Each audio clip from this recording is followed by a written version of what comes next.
Meus queridos irmãos e irmãs, hoje celebramos com grande alegria a solenidade de Todos os Santos. Grande alegria de saber que a felicidade existe. Parece tolo, até mesmo parece óbvio dizer isso, mas é porque nós não paramos para pensar. Se nós olharmos para este mundo, e se olharmos para este mundo com objetividade, com sinceridade, com aquela sinceridade cruel e selvagem de quem quer encontrar a verdade, a nossa conclusão é óbvia: neste mundo não há felicidade. Não há felicidade perfeita, não há felicidade plena. Neste mundo não há. Então nós temos sede de felicidade, nós queremos ser felizes, mas nesse mundo o que encontramos? Encontramos pequenos momentos de alegria, de uma alegria efêmera, de uma alegria que de manhã brota e de tarde fenece, uma alegria que murcha, uma alegria que passa, uma alegria transitória, uma alegria caduca, uma alegria que se apaga com as luzes do sábado à noite. Ontem à noite, quantas pessoas saíram para pecar? Quantas pessoas saíram de casa para ofender a Deus? Num momento de felicidade, num momento de alegria tresloucada, chegaram em casa esta madrugada ou esta manhã, uns sóbrios, outros cambaleando, e a alegria se apagou, quando se apagou a luz do quarto. Não, meus queridos, esse mundo não tem felicidade para nos oferecer, e no entanto, a felicidade existe. A felicidade pela qual anseiam os corações humanos, todos os nossos corações. A felicidade, ela existe. E nós hoje celebramos milhões de seres humanos, uma multidão incalculável, diz o livro do Apocalipse. Milhões de seres humanos que chegaram à felicidade, a felicidade plena. São os bem-aventurados, os felizes. Celebramos hoje a feliz Virgem Maria, nós celebramos hoje o feliz São José, nós celebramos hoje a feliz Teresinha, o feliz Padre Pio, o feliz Carlo Acutis. Esses homens e mulheres felizes que alcançaram a felicidade. Mas como eles fizeram isso? Nós poderíamos bem dizer que o nome da festa de hoje é Solenidade de Todos os Santos, mas poderiam dar um outro nome para ela. O nome da festa de hoje é o milagre da oração. O milagre da oração, porque é isto que faz os santos. A santidade não é causada por uma causa humana, a santidade é causada por uma intervenção divina, para aqueles que se dispõem a receber esta intervenção numa vida de oração, numa vida verdadeira de encontro com Deus. Eu hoje, no dia de hoje, exato dia de hoje, eu tenho a alegria de celebrar 40 anos de minha crisma. Fui crismado no dia de Todos os Santos do ano da graça de 1980,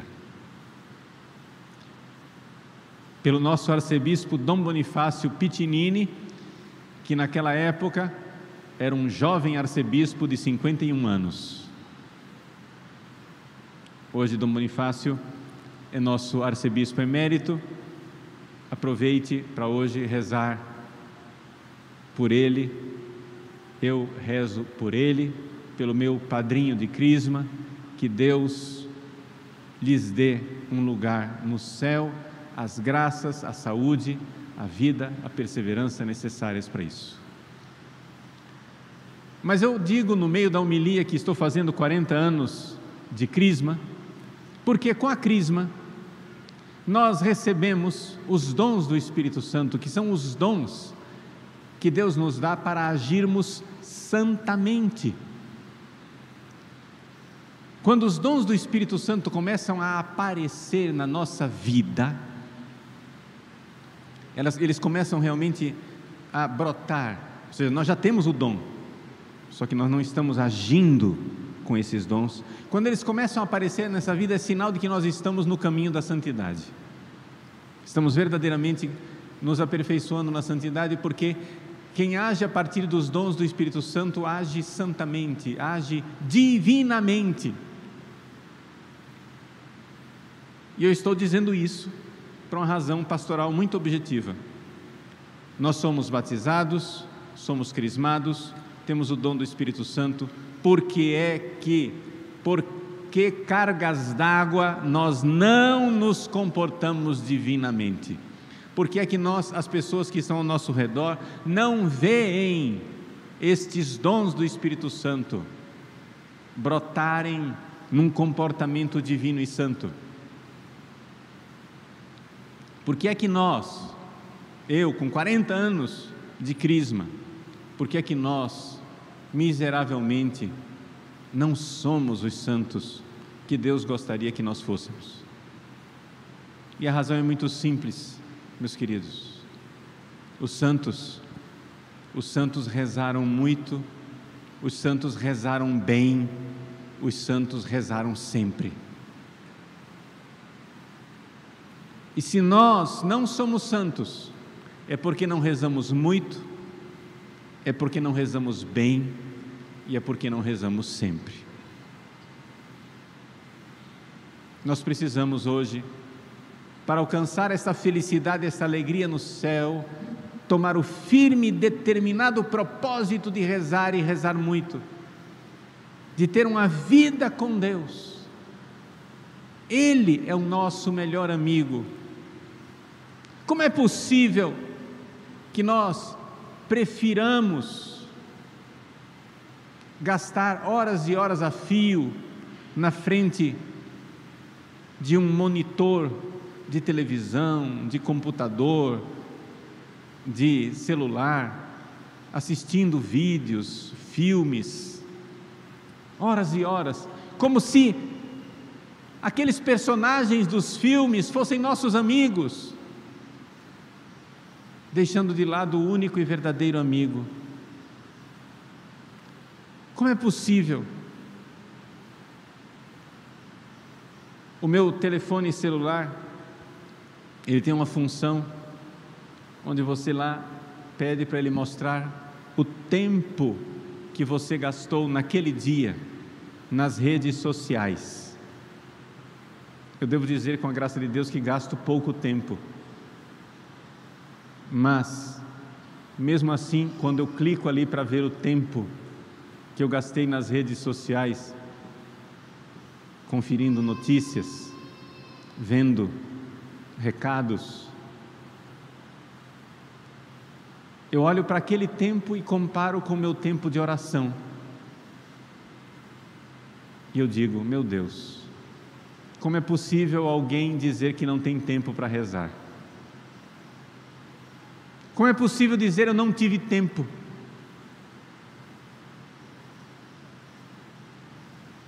Meus queridos, nós temos tempo, o que nós não temos é amor. Nós temos tempo, o que nós não temos é a decisão, a determinada determinação de preferir Deus. Tudo é mais importante do que Deus. Tudo é mais urgente do que Deus.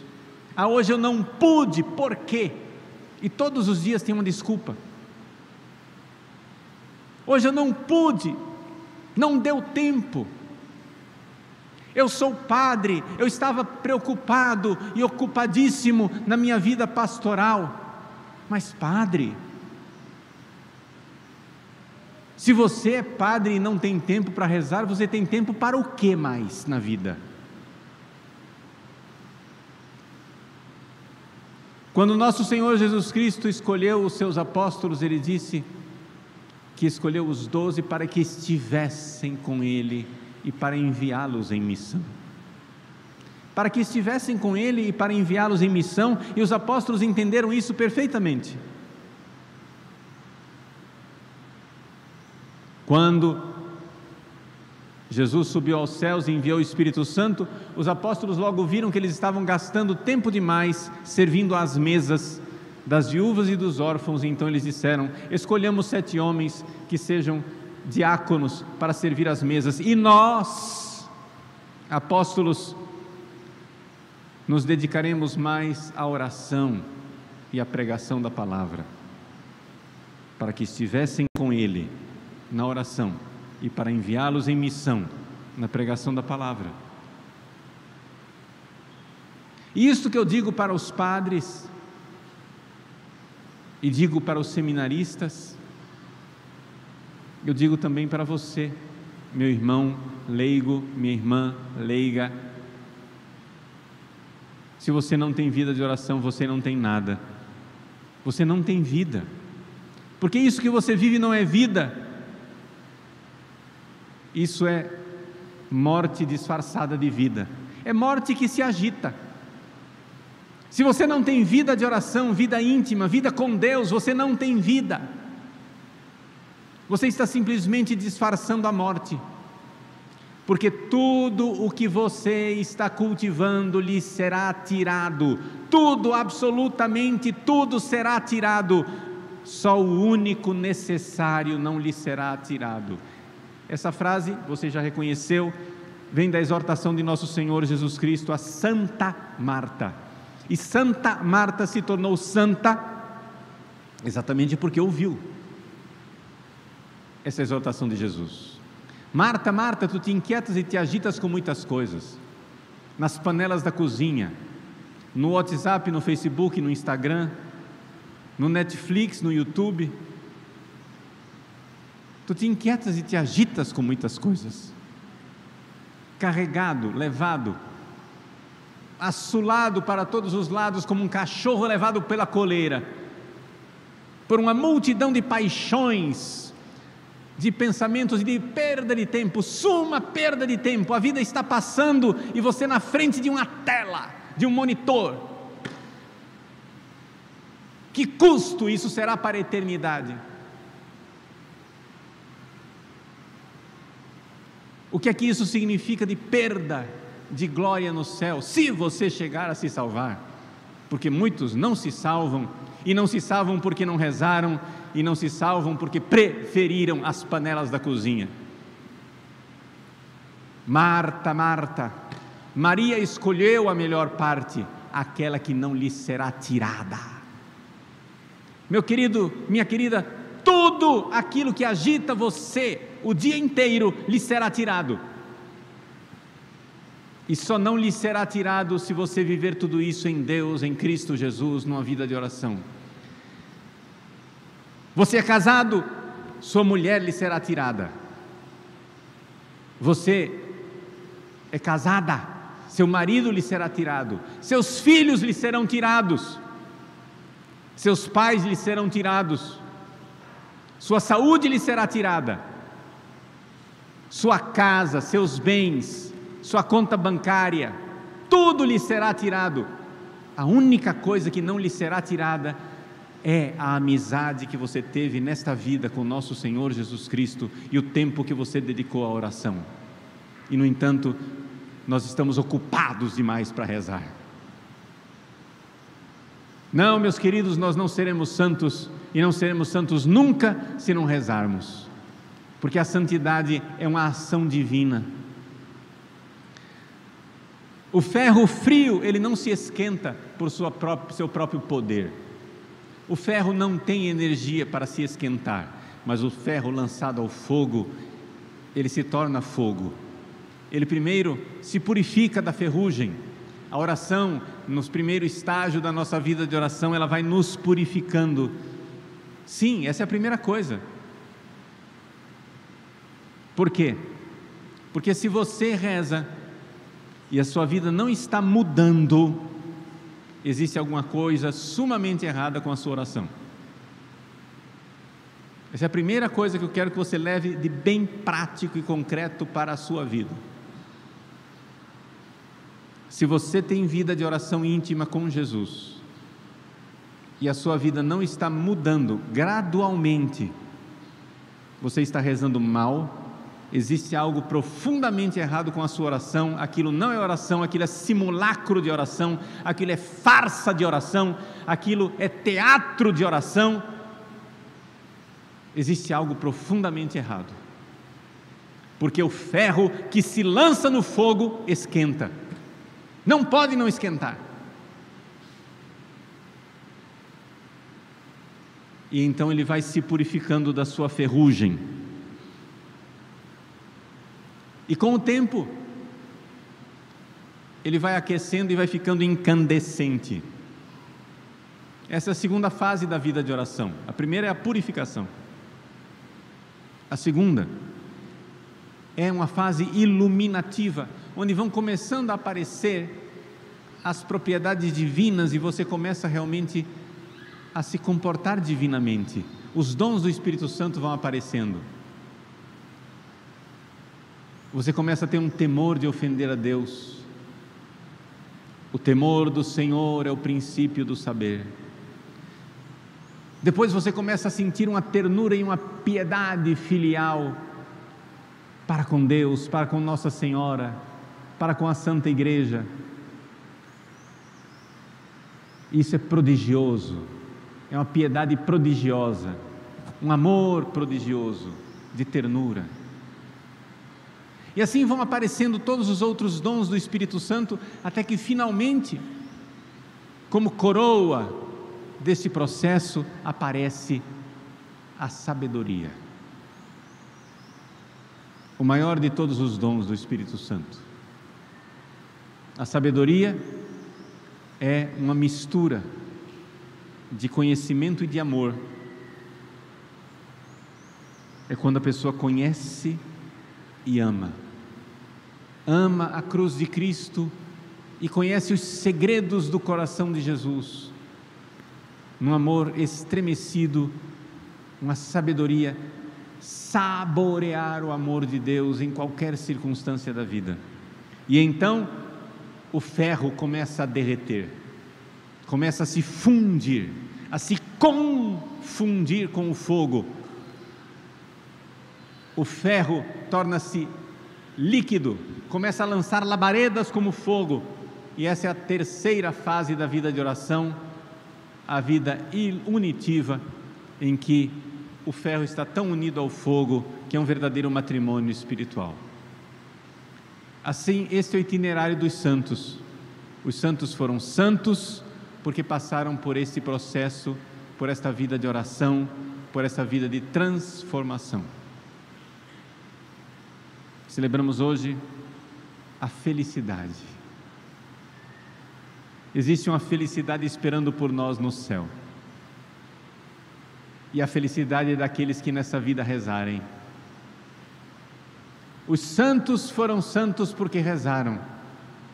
Os pobres condenados do inferno se perderam porque não rezaram.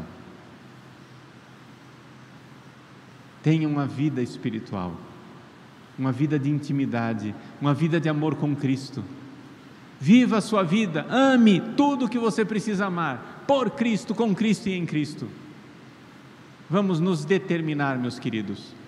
Vamos dizer hoje, como Santo Expedito, odie, hoje eu vou ter vida de oração, hoje é o primeiro dia do resto da minha vida, sim, uma intimidade com Cristo, um amor com Cristo. Comece engatinhando, comece devagar, comece em orações vocais, comece em oração filial, escreva cartas para Jesus, Vá falando com Ele, mas tenha tempo para Ele. Este é o maior investimento que você pode fazer na sua vida, porque somente isso não lhe será tirado. Todo o resto, tudo mais, vai ser tirado. Meus queridos, existe um céu maravilhoso esperando por nós, e esse céu é dos violentos. Sim, o reino dos céus sofre violência, e são os violentos que conquistam o reino dos céus, porque só existe um tipo de gente que reza, é quem faz violência no seu dia para encontrar tempo para rezar. Se você não fizer violência no seu dia, você não reza. Você pode sair de férias, ficar de papo para o ar 24 horas, vai chegar o final do dia e você vai dizer: não tive tempo de rezar. Não pense que você não reza porque você trabalha muito. Você não reza porque você não quer.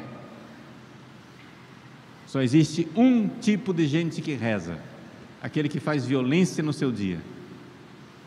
Então vamos lá,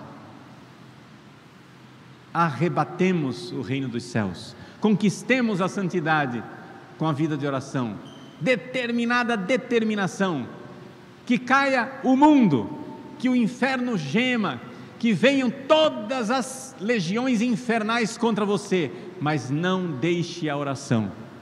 Outro dia eu dizia para um padre, um sacerdote, que é meu dirigido espiritual, eu disse para ele: padre, deixe o sacerdócio, mas não deixe a oração. Deixe o sacerdócio, mas não deixe a oração. É evidente que se ele não deixar a oração, não vai deixar o sacerdócio. Mas por hipérbole, para exagerar, para entender a importância da oração, deixe tudo, mas não deixe a oração. É o único necessário.